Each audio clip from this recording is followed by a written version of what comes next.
ये कहानी है एक हाथी और चूंटी की। एक जंगल में एक हाथी रहता था जो अपने आप को बहुत ताकतवर समझता था और वहाँ पर मौजूद सारे जानवरों को डराता रहता था। एक दिन हाथी एक दरख्त के पास से गुजरता है कि वहाँ पर एक तोता दरख्त के ऊपर बैठा हुआ है। दरख्त पे ऊपर बैठे हुए तोते को हाथी ने कहा कि मुझे झुक के सलाम करो। तोते ने कहा कि मैं तुम्हें सलाम क्यों करूं? उम, हाथी ने कहा, क्या तुम नहीं जानते कि इस जंगल का सबसे ताकतवर जानवर मैं हूँ? हाथी की इस बात पर तोता हैरान रह गया कि मैं इसे किस बात पर सलाम करूँ। हाथी ने कहा, तुम मुझे अभी जानते नहीं हो, और गुस्से में उसे धाड़ने लगा और साथ में क्या करता है कि जिस दरख्त पर तोता बैठा हुआ था उस दरख्त को उल्टा दिया। उल्टाने की वजह से तोता बहुत बुरी तरह जख्मी हुआ और ये सब देखकर हाथी हंसना शुरू हो गया कि ये देखो मैंने तुम्हारा क्या हाल किया है, तुम अभी भी मुझे झुक के सलाम नहीं करोगे? तोता जो बुरी तरह जख्मी था दर्द से कराने लगा। हाथी उस पर और ज़्यादा हंसने लगा और हंसते हंसते आगे को चल पड़ा। आगे जाता है तो एक चूंटी गुजर रही थी जो अपनी पीठ पर भारी भरकम दाने लाद के जा रही थी। चूंटी को हाथी ने कहा, ए चूंटी, तुम कहाँ जा रही हो?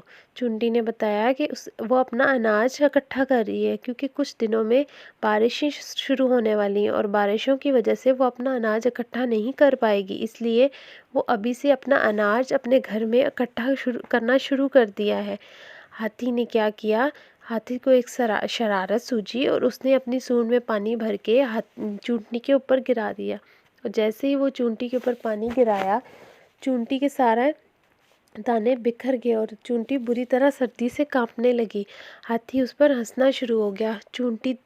सर्दी से बुरी तरह कांप रही थी और उसने कहा, हाथी, एक दिन मैं तुम्हें ज़रूर सबक सिखाऊंगी, तुम्हें बताऊंगी कि मैं छोटी तो ज़रूर हूँ लेकिन तुम्हें भी तकलीफ़ पहुंचा सकती हूँ, तुम्हें दूसरों का एहसास नहीं है। हाथी उसकी इस बात पर हंसना शुरू हो गया और हंसते हुए अपने घर को चला गया। कुछ दिनों बाद चूंटी ने देखा कि हाथी सोया हुआ है। वो उसकी सूंड में घुस गई और बुरी तरह काटना शुरू हुई। जैसे जैसे वो काट रही थी हाथी को दर्द होना शुरू हो गया और वो दर्द से करा रहा था। हाथी ने चूं कहा कि मेरी सूंड में जो भी चीज़ घुसी हो बाहर निकलो। चूंटी उन्हें और ज़्यादा काटना शुरू हुआ कर दिया और जैसे जैसे वो काट रही थी हाथी बुरी तरह दर्द से चिल्ला रहा था और हाथी ने मिन्नतें शुरू कर दी कि मेरी सूंड में जो भी चीज़ है वो बाहर निकल आए। चूंटी बाहर निकली।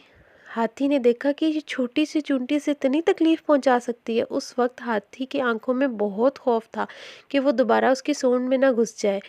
वो अपने पाँव के बल बैठ गया और माफ़ी मांगने लगा कि उसे माफ़ कर दे, वो आइंदा कभी किसी जानवर को नुकसान नहीं पहुंचाएगा। उसे आज इस बात का एहसास हो गया है कि उसकी थोड़ी सी शरारतों की वजह से जानवरों का कितना नुकसान होता था और उसे वो तोता याद आ गया जिसे उसने बुरी तरह ज़ख्मी किया था और वो रोना शुरू हो गया। चूंटी ने उसको कहा कि तुम बड़े ज़रूर हो लेकिन तुम्हें दूसरों की फ़िक्र और हमदर्दी दिल में रखनी चाहिए।